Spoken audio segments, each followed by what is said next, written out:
राहुल गांधी भारत यात्रा पार्ट 2 की शुरुआत करने जा रहे हैं जी। पार्ट 1 के दौरान हमने देखा कर्नाटका बीजेपी के हाथ से चला गया और अभी 3 राज्यों में जो खासे महत्वपूर्ण है, मध्य प्रदेश, छत्तीसगढ़, राजस्थान, तो इसका असर पड़ेगा और इसी से एक मोमेंटम 2024 के लिए create. Madam, democracy is about elections, democracy is about winning and losing. जिस राज्य की आप बात कर रहे हैं वहां पे हमारा वोट शेयर तो 36% से नीचे नहीं गया। कुछ और बातें हुई हैं, अगर हमसे कुछ गलतियां हुई हैं, we are ready to introspect और हम उसमें करेक्टिव जो स्टेप्स हैं हम लेने को तैयार हैं। पर मैं चाहूंगा कि आप आज एक प्रोग्राम करिए, आप तो दक्षिण भारत में करते हैं, आप बेंगलुरु में या कर्नाटक में किसी स्टेट में करिए और वहां की जनता से पूछिए कि आपने जो ये नई सरकार लाई है इनमें क्या हो रहा है। देखिए अभी तो चुनाव के नतीजे आने के बाद कुछ ही समय हुआ, देखते जाइए जिस तरीके से वहां पे, मैं कांग्रेस पार्टी के अंदर की बात नहीं कर रहा हूँ, आपको अंदर की भी खबर है सारी? नहीं, तो हमसे आके गपशप लगाते हैं, वो हमसे आके बातें शेयर करते हैं। बिल्कुल शेयर करते हैं, उनमें से कई लोग हमारी तरफ आना चाहते हैं। तो कौन सी रुकावट है? बीजेपी तो यहाँ पर बैठी हुई है सभी का वेलकम। नहीं, हमने बहुत लोगों और 30 विपक्षी दलों का आपने एनडीए बना लिया मौजूदा वक्त में, आप लोग तो बैठे हुए हैं कि आ जाइए इधर। नहीं, हमने ये नहीं कहते। और उधर वाले कहते हैं कि ईडी सीबीआई के जरिए भी दबाव बनाते रहते हैं। नहीं, ऐसा है कि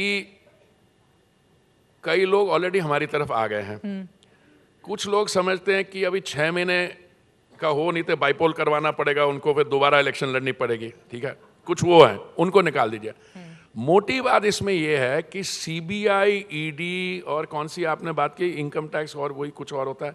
अच्छा सर, आपको ज्यादा जानकारी नहीं, मुझे नहीं है जानकारी। देखिए, एक 2004 और 14 के बीच में इनकी जो सरकार थी उस समय कुछ बहुत पावरफुल एक्रोनिम बने, क्या 2G, CWG, कभी कभी मैं CWC कह जाता हूं गलती से, that's not correct, CWG, coal etcetera, उस पे कैद अभी लोगों को हो रही है। देखिए, किसी का भी डेमोक्रेटिक पॉलिटी में ये स्टैंड नहीं हो सकता कि जो इन्वेस्टिगेटिव एजेंसीज हैं वो अपना काम बंद कर दें, ये तो नहीं कह सकते।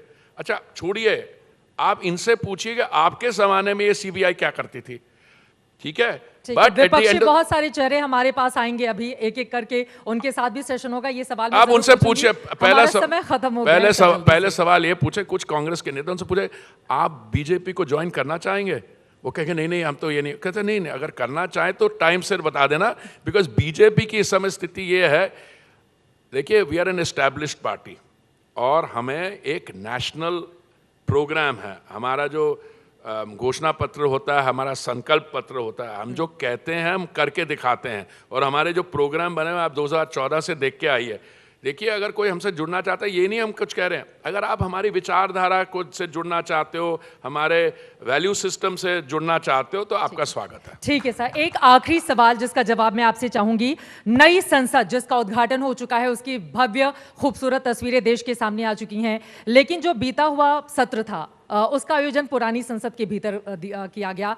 अब क्या ब्रेकिंग न्यूज आप यहां पर बताकर जाएंगे कि नई संसद में सेशन की शुरुआत कब से होगी? देखिए, ये जब निर्णय लिया जाएगा, मैं सिर्फ एक ही प्रार्थना करता हूं कि जिस जैसे इनका व्यवहार रहा है, इनका एटीट्यूड रहा है विपक्ष का, जब हम नई सेशन में, नए सांसद बिल्डिंग में मूव करें, नेक्स्ट सेशन एटसेट्रा, तो they should adopt a constructive, politically mature attitude. जो हम उनको लगता है हम गलतियां कर रहे हैं, उसका वो हमें घेरने की कोशिश करें, डिबेट करें। चेहरों से कैमरे हटा देते हैं। हाँ जी, संसद भवन के अंदर उनके चेहरे नहीं दिखाते, उनकी माइक म्यूट कर दी जाती है। ये देखिए, ये तो उनके एलिगेशंस है। अगर आप उसको संसद में ऐसा कुछ नहीं होगा। नहीं, ना, अभी भी नहीं हुआ है, अभी भी नहीं हुआ। देखिए, अभी क्या हुआ है कि उन्होंने मान लीजिए किसी विषय पे चर्चा मांगी, माननीय गृह मंत्री जी ने सेशन के पहले दिन प्रिजाइडिंग ऑफिसर को चिट्ठी दी, मैं तैयार हूं। वो कह रहे नहीं, हम आपसे नहीं बात करना चाहते, हम माननीय प्रधानमंत्री जी से बात करना चाहते। अरे भाई, आपके समय भी हुआ था, इंदिरा जी जब थी वहां तो एरियल एक्शन हो गया उस राज्य में, और उसमें क्या हुआ?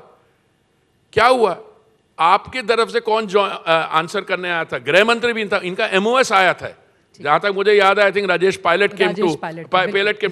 तो हमारे गृह मंत्री, अच्छा गृह मंत्री जी ने कहा कि मैं डिस्कशन तैयार हूं, प्रधानमंत्री जी भी तैयार थे, उन्होंने जब उस विषय पर बात की उन्होंने वॉकआउट कर दिया। तो ये तो शूट एंड स्कूट पॉलिटिक्स आखिरी है। एक लाइन में सर, मॉनसून सत्र चला गया, शीतकालीन सत्र नई संसद में शुरू हो जाएगा, जी। सारे लोग वहीं पर बैठेंगे। जी, it's only to be anticipated, or why would we not? Inauguration हो चुकी है बिल्डिंग हाँ। की। जी, तो शुरुआत कब होगी सत्र की? नहीं शुरुआत होती, देखिए हम कब देखेंगे आप लोगों को नई संसद के भीतर मैडम, बोलते हुए? ये डिसीजन कब नया सेशन होगा, उसकी डेट क्या होती है, उसमें प्रिस्क्राइब प्रोसीजर है।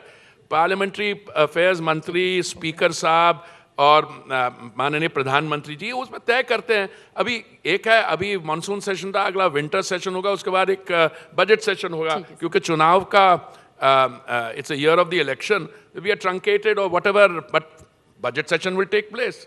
तो 2 और चुनाव का सेशन। इंतजार किया जा रहा है सेशन के लिए भी? नहीं नहीं नहीं नहीं, ठीक नहीं। अभी अमिताभ जी से पूछा प्रश्न सुधीर जी ने कि G20 आपको चुनाव में जीतने में मदद क्या है, तो मैंने अभी उन दोनों से ये कहा,